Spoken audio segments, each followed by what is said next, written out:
Inilahad ni Coach Tim Cone ang nakikitang rason bakit nabigong makaakyat sa finals ang Barangay Ginebra, bunga ng pagkatalong nalasap sa mga kamay ng SMB ni Coach Leo Austria. Para naman kay Jordan Heading ng TNT, giyera ang masasaksihan ng lahat sa oras na makaharap nila ang SMB at ang ilang local fans ng Tall Blacks kasama ang fans ng Gilas Pilipinas na nakabase sa New Zealand.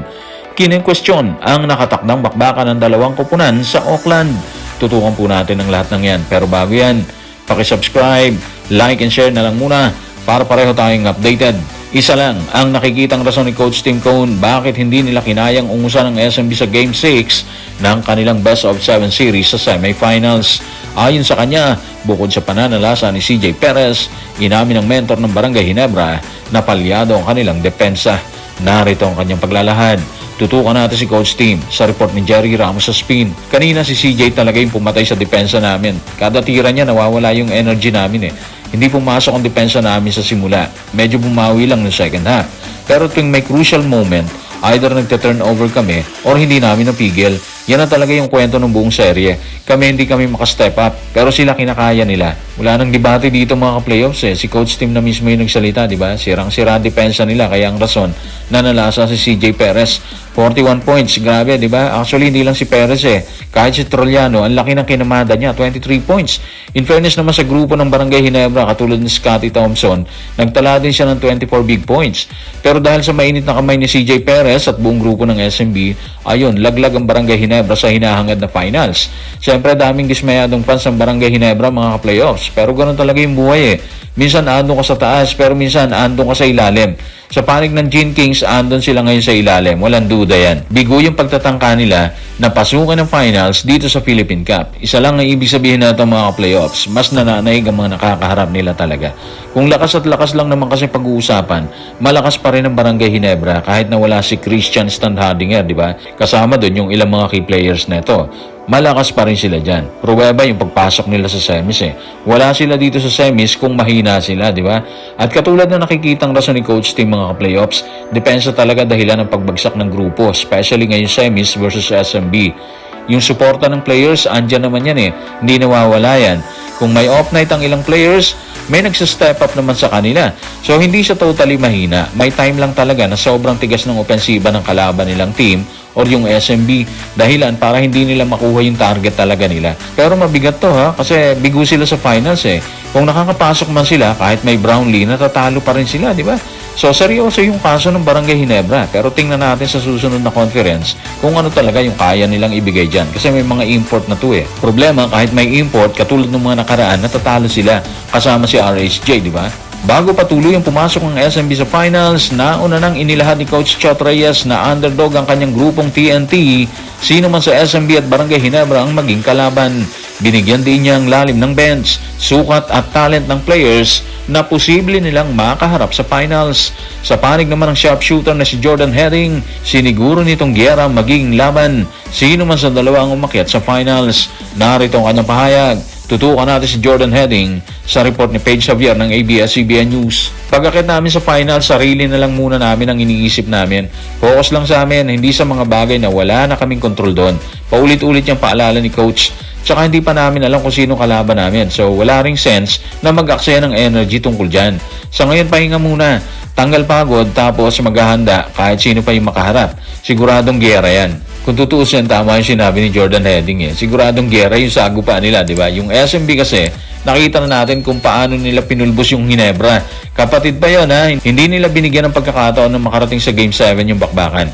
Kung pakikinggan mo kasi yung fans ng Barangay Ginebra at SMB, magkapatid daw yung dalawa kaya bigayan umano yung laban. Pero ano nangyari doon? Buta tayo mga nagsasabi na bigayan ng laban dyan.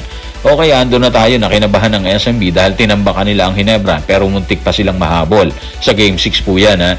Aminado si Coach Leo Austria na kinabahan sila doon. Kasi nga parang nag-relax na sila sa Game 6 eh. Malaki na yung lamang eh. Pero ang siste, hinahabol pa sila ng Ginebra. Anyway, nanalo naman sila. Pero naisingit lang natin yan. Kasi nga, pahayag ni Jordan Heading, siguradong giyera. Ganon din yung paniwala natin dito mga playoffs. Yung nakita natin sa SMB sa Game 6 versus Ginebra, sample pa lang yun siguro kasi determinado sila na depensa ang titulo nila sa Philippine Cup ng SMB to ha. Sobrang laki nito sa bawat coach at bawat player. Kasi nga walang import na inaasahan dito mga playoffs eh. Kaya big deal ang Philippine Cup sa kanila. Sa sinabing giyera, asahan na natin nakakamada ng mabuti si Junmar Fajardo dyan. Si Don Trollano at si CJ Perez. Hindi lang yan, andyan si Jericho Cruz. Anumang oras pwede siyang pumutok. Buong team ng SMB yan, wala kang itulak kabigin sa kanila. Kaya nilang mag-deliver sa anumang laban sa court. Sa panig naman ng TNT mga ka-playoffs, andyan si Jordan Heading, si Ray ng Batak. Sobrang talino ng dalawang yan mga ka-playoffs. Siyempre andyan din si Pugoy, although hindi siya sigurado. Pero kapag pumasok yan, pinayagan ng coach, pinayagan ng medical team, sigurado puputok yan. Sure tayo dyan, kaya niyang pumutok at pahirapan ng SMB. Yung big man ng TNT, andyan si BGR, si Kelly Williams at si Poy Eran. Malalakas yan sila mga ka-playoffs. Kaya may possibility na kahit sobrang tigas ni Junmar Fajardo sa loob, kakayanin nilang pulbusin ng SMB sa gabay ng mga big man ng TNT. Ito yung mga rason bakit dapat nating panoorin talaga yung bakbakan. Although lamang ang SMB dahil sila yung kampiyon, pagdating naman sa court, pantay-pantay na yan sila eh. Wala nang lamang, wala nang underdog. Depende yan sa kondisyon ng katawan ng player sa oras ng bakbakan. Kung sino yung nasa kondisyon sa oras na yon, yun yung mananaig sa nasabing laban. Samantala, malayo pa ang bakbakan ng Gilas Pilipinas at New Zealand. Pero tila may hinanakit nang nabubuo sa lokal na fans ng New Zealand at fans ng Gilas Pilipinas. Para sa lokal na fans, hindi umano katanggap-tanggap na sa Auckland na lang palagi ang laban. Ang issue ay kaagad sinangayunan ng mga Pinoy na nakatira sa nasabing bansa. Ayon sa kanila, marami pang Pinoy sa labas ng Auckland. Narito ang kanilang pahayag. Tutukan natin ang sinabi ni Pauline Anderson at ni Christopher Huelgas sa official Facebook page ng New Zealand. Sayang, dalawang laro pareho sa Auckland. Ang dami ring fans sa iba't ibang parte ng New Zealand na gusto sanang mapanood ng live ang Tall Blacks.